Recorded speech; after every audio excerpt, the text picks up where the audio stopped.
Hi friends, అన్నం అవుతుంది. ఇవాళ మా స్పెషల్ అయితే కాకరకాయ ఫ్రై. ఇలా నూనె పోసి వేడయ్యాక జీలకర్ర వేసి ఉల్లిగడ్డ వేగాక ఇలా అల్లం పసుపు వేసి ఈ పసుపు అల్లం వేగాక కాకరకాయలను అయితే ఉప్పు వేసి పీసుకొని అయితే ఇలా అందులోకి అయితే నీళ్ళు అయితే తీసిన ఇలాంతా చేదంతా ఇలా వచ్చేసింది. కాకరకాయలను అయితే మనము వేసుకోవాలి.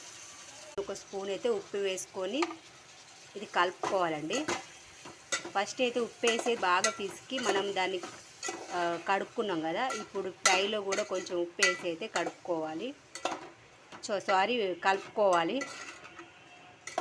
బాగా కలుపుకొని అయితే ఇప్పుడు మూత పెట్టుకోవాలి. మూత పెట్టుకొని నేనైతే మూత పెడతానండి. కొంచెం ఉప్పు అనేది ఆ ముక్కలకు మంచిగా ఇగ్గుతుంది.